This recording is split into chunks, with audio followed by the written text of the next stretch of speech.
이 반란죄의 공동실행의 의사 등에 관한 이유불비가 있다는 주장에 대하여 반란죄를 범한 다수인의 공동실행의 의사나 그중 모의 참여자의 모의에 대한 판시는 그 공동실행의 의사나 모의의 구체적인 일시장소 내용 등을 상세하게 판시하여야만 하는 것은 아니고 그 공동실행의 의사나 모의가 성립된 것이 밝혀지는 정도면 족하다고 할 것인 바, 원심 판결의 이유에는 피고인들이 각자 이 사건 반란의 공동실행의 의사를 가지고 앞서 본 반란 지휘부 등에서 모의에 참여하거나 반란 실행을 위하여 동원된 병력을 지휘하거나 반란 살상을 하였다는 취지가 설시되어 있으므로 거기에 상고 이유로 지적하는 바와 같은 이유불비의 위법이 있다고 할 수 없다. 바, 명령복 종행위의 위법성 및 책임성 1. 상관의 명령에 따른 것으로서 정당행위라는 피고인 H, J, K의 변호인들의 주장에 대하여 상관의 적법한 직무상 명령에 따른 행위는 정당행위로서 형법 제20조에 의하여 그 위법성이 조각된다고 할 것이나 상관의 위법한 명령에 따라 범죄행위를 한 경우에는 상관의 명령에 따랐다고 하여 부하가 한 범죄행위의 위법성이 조각될 수는 없다고 할 것이다. 피고인 H가 피고인 어의 지시를 받고 병력을 이끌고 가서 S 총장을 체포한 행위나 피고인 J가 제3공수여단장인 피고인 E의 지시를 받고 병력을 이끌고 가서 AF 특전사령관을 체포한 행위 및 피고인 K가 수도경비사령부 헌병단장 AN의 지시를 받고 병력을 이끌고 가서 X 수경사령관을 체포한 행위는 앞서 본 바와 같이 모두 상관의 위법한 명령에 따라서 범죄행위를 한 것이므로 위 피고인들이 각자의 직근상관의 명령에 따라 위와 같은 행위를 하였다고 하여 위 피고인들의 행위가 정당행위가 된다고 할 수는 없다고 할 것이다. 같은 취지의 원심 판단은 정당하고 거기에 상고 이유로 지적하는 바와 같이 위법성에 관한 법리를 오해한 위법이 있다고 할 수 없다. 이 위법성에 인식이 없거나 기대 가능성이 없어 책임이 조각된다는 피고인 H, I, J, K의 변호인들의 주장에 대하여 앞서 본 바와 같이 피고인 H, I는 S 총장의 체포행위가 위법한 것임을 알면서도 피고인 어와 함께 이 사건 반란을 모의하여 S 총장의 구체적인 체포계획을 수립하고 피고인 H는 이를 실행하였으며 피고인 J, K의 경우에도 각자의 직근상관의 명령이나 이에 따른 AF 특전사령관 또는 수경사령관의 체포행위가 상급상관인 위 AF 또는 X 및 육군의 정식 지휘 계통에 반항하는 것임을 알면서도 이 사건 반란에 가담하였던 것이므로 위 피고인들이 그 위법성을 인식하지 못하였다고 볼 수는 없다. 그리고 기록에 의하여 살펴보면 당시 위 피고인들에게 각 직근상관의 위법한 명령에 따르지 아니하고 적법행위에 나아갈 기대 가능성이 없었던 것으로 보이지도 아니한다. 같은 취지의 원심의 사실인정 및 판단은 정당하고 거기에 상고 이유로 지적하는 바와 같은 체증법칙 위반으로 인한 사실오인 또는 법리오해의 위법이 있다고 할 수 없다. 2. 검사의 상고 이유에 대한 판단. 가 피고인 A, O의 지휘관계엄 지역 수소 이탈 및 불법 진퇴의 점에 대하여 1. 수소에 관한 체증법칙 위반의 주장에 대하여 지휘관계엄 지역 수소 이탈죄가 성립하기 위하여는 지휘관이 부대를 인솔하여 수소를 이탈하여야 하는 바, 원심은 지휘관 AO가 인솔하여 육군참모총장 공관으로 출동한 제33헌병대와 지휘관 AP가 인솔하여 국방부 육군본부를 점령한 제1공수여단 및 지휘관 E가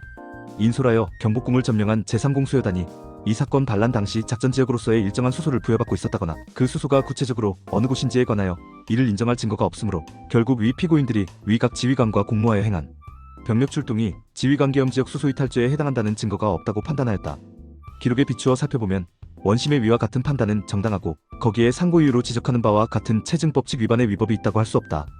이 죄수에 관한 법리오해 주장에 대하여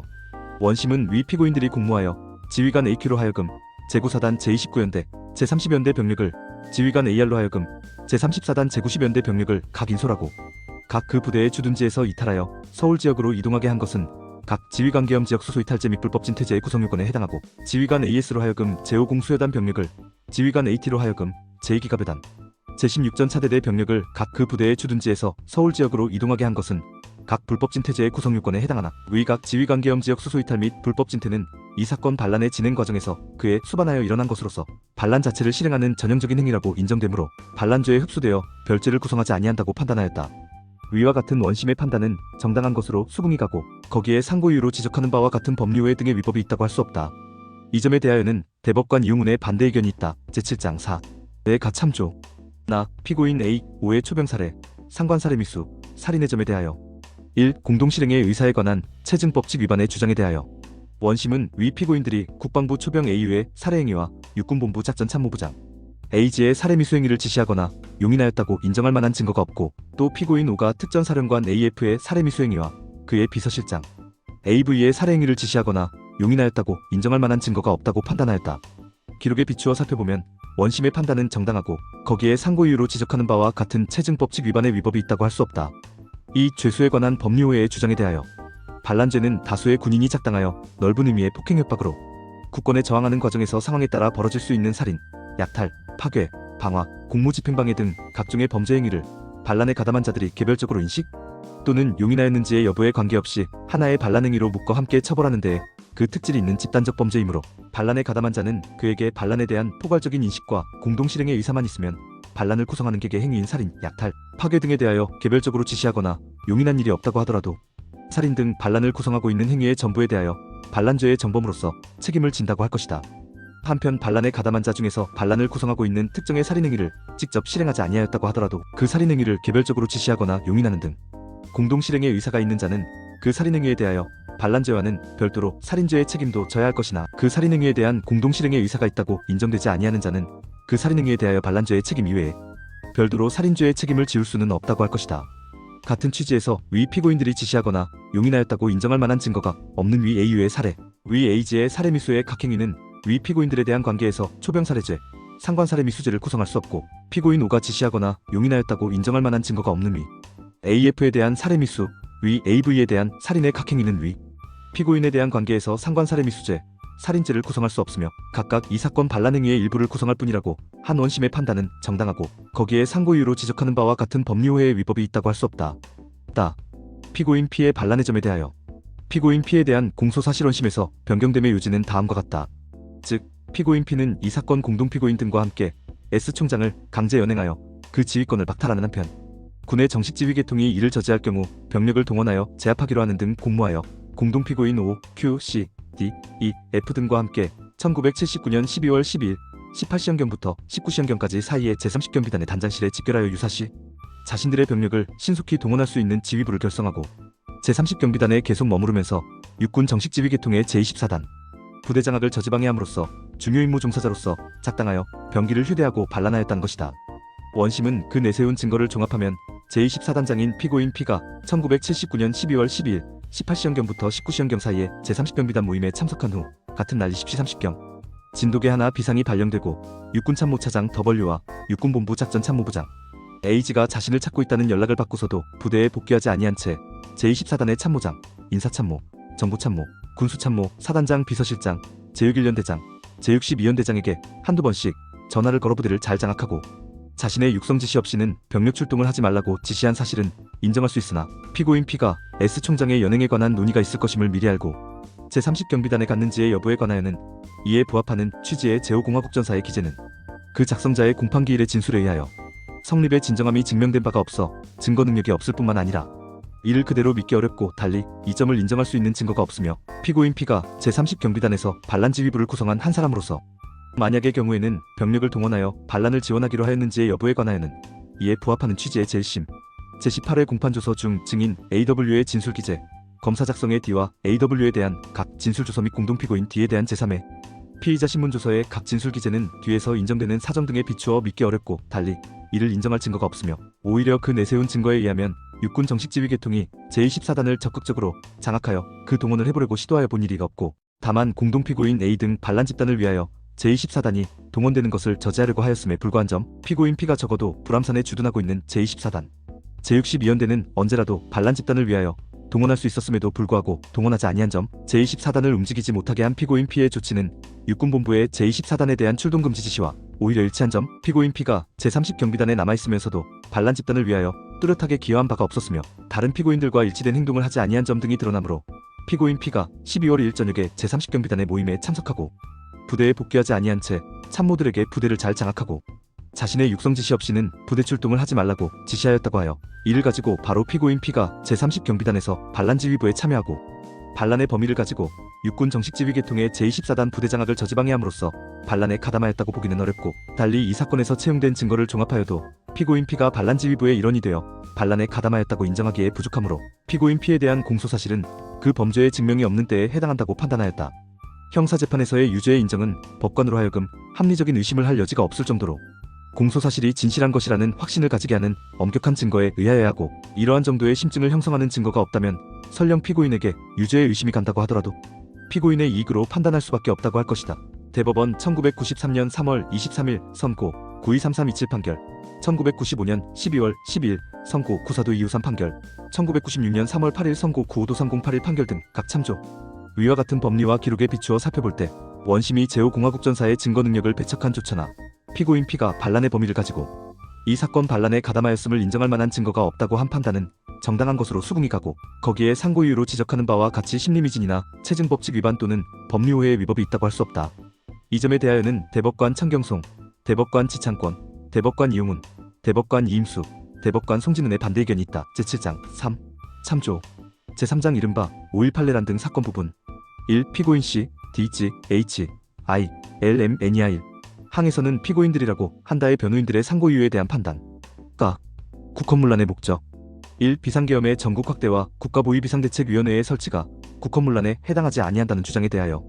원심은 형법 제91조 제2호에 의하면 헌법에 의하여 설치된 국가기관을 강압에 의하여 전복 또는 그 권능행사를 불가능하게 하는 것을 국헌문란의 목적의 하나로 규정하고 있는데, 여기에서 권능행사를 불가능하게 한다고 하는 것은 그 기관을 제도적으로 영구히 폐지하는 경우만을 가리키는 것은 아니고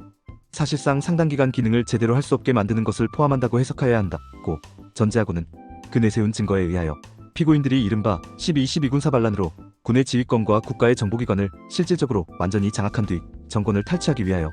1980년 5월 초순경부터 비상계엄의 전국 확대, 비상대책기구 설치 등을 골자로 하는 이른바 시국수습방안 등을 마련하고,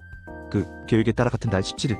비상계엄을 전국적으로 확대하는 것이 전군지휘관회의에서 결의된 군부의 의견인 것을 내세워 그와 같은 조치를 취하도록 대통령과 국무총리를 강압하고 병기를 휴대한 병력으로 국무회의장을 포위하고 외부와의 연락을 차단하여 국무위원들을 강압,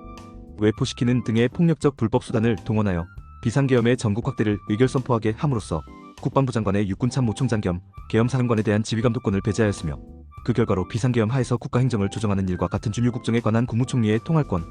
그리고 국무회의의 심의권을 배제시킨 사실, 같은 달 27일 그 당시 시행되고 있던 계엄법 1981년 4월 17일 법률 제3442호로 전문 개정되기 전의 것 이하 같다. 제9조, 제11조, 제12조 및 정부조직법 1981년 4월 17일 법률 제3442호로 전문 개정되기 이전의 것 제5조에 근거하여 국가보위비상대책위원회 및 그 산하의 상임위원회를 설치하고 그 상임위원장에 피고인 A가 취임하여 공직자 숙정, 언론인 해직, 언론 통폐합 등 중요한 국정시책을 결정하고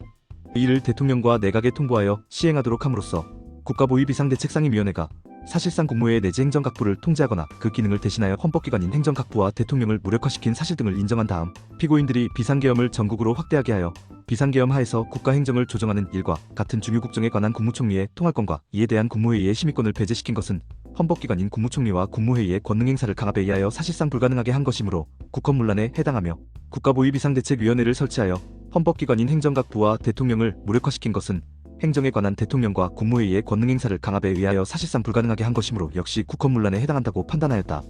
구계엄법과 구정부조직법 등 관계 법령의 각 규정과 기록에 비추어 볼 때 원심의 위와 같은 사실인정 및 판단은 정당하고, 거기에 상고 이유로 지적하는 바와 같은 체증법칙 위반으로 인한 사실오인, 심리미진, 법리오해 등의 위법이 있다고 할 수 없다. 이 시위진압행위가 국헌문란에 해당하지 아니한다는 등의 주장에 대하여 원심은 형법 제91조가 국헌문란을 정의하면서 헌법 또는 법률에 정한 절차에 의하지 아니하고 헌법 또는 법률의 기능을 소멸시키는 것 제1호가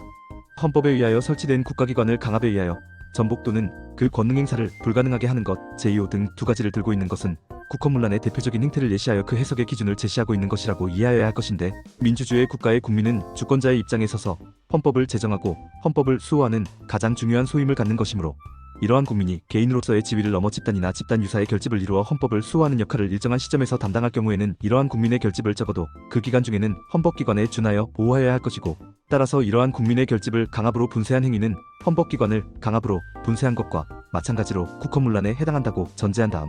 이 사건의 경우 피고인들의 국헌문란 행위에 항의하는 광주시민들은 주권자인 국민이 헌법수호를 위하여 결집을 이룬 것이라고 할 것이므로, 광주시민들의 시위를 피고인들이 병력을 동원하여 난폭하게 제지한 것은 강압에 의하여 그 권한행사를 사실상 불가능하게 한 것이어서 국헌문란에 해당하며, 그렇지 아니하다고 하더라도 원래 국헌문란의 죄에 있어서 강압의 대상과 폭동의 대상은 분리될 수 있는 바, 피고인들이 국헌문란 행위를 항의하는 광주시민의 시위를 난폭하게 제압함으로써 헌법기관인 대통령과 국무위원들을 강압, 외포하게 하는 효과를 충분히 거두었으므로, 이러한 측면에서도 피고인들의 시위진압 행위는 국헌문란 행위에 해당한다고 판단하였다.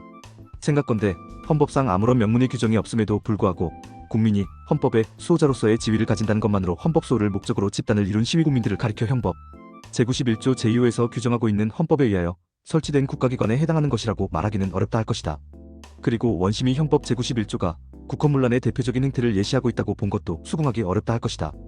따라서 위 법률 조항에 관한 법리를 오해하여 헌법수호를 위하여 시위하는 국민의 결집을 헌법기관으로 본 원심의 조처는 결국 유추해석에 해당하여 죄형법정주의의 원칙을 위반한 것이어서 허용될 수 없다고 할 것이다.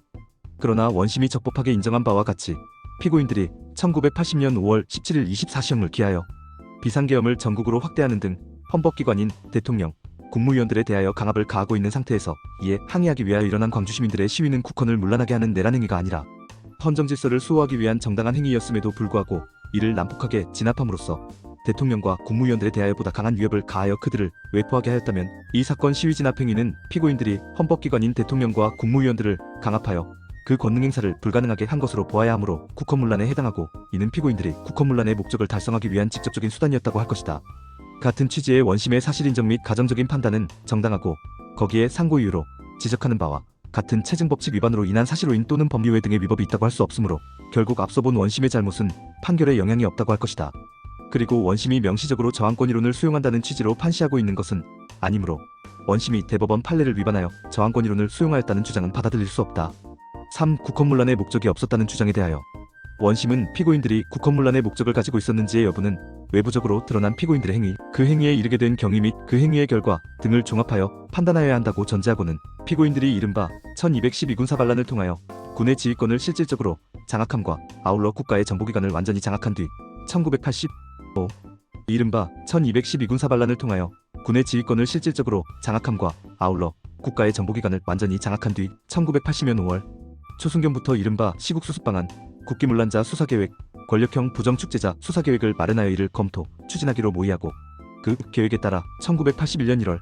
24 비상계엄의 해제에 이르기까지 이른바 예비검속, 비상계엄의 전국 확대, 국회의사당 점거 폐쇄, 보안목표에 대한 계엄군 배치, 광주 시위 진압, 국가보위비상대책위원회의 설치 운영, 정치활동 규제 등 일련의 행위를 강압에 의하여 행한 사실을 인정한 다음 피고인들이 행한 위와 같은 일련의 행위는 결국 강압에 의하여 헌법기관인 대통령, 국무회의, 국회의원 등의 권한을 침해하거나 배제함으로써 그 권능 행사를 사실상 불가능하게 한 것이므로 국헌문란에 해당하며 위 일련의 행위에 이르게 된 동기, 그 경위 및 결과 등을 종합하여 볼 때 피고인들이 1980년 5월 17일을 전후한 이 사건 범행 당시에 국헌문란의 목적을 가지고 있었다고 보아야 한다고 판단하였다.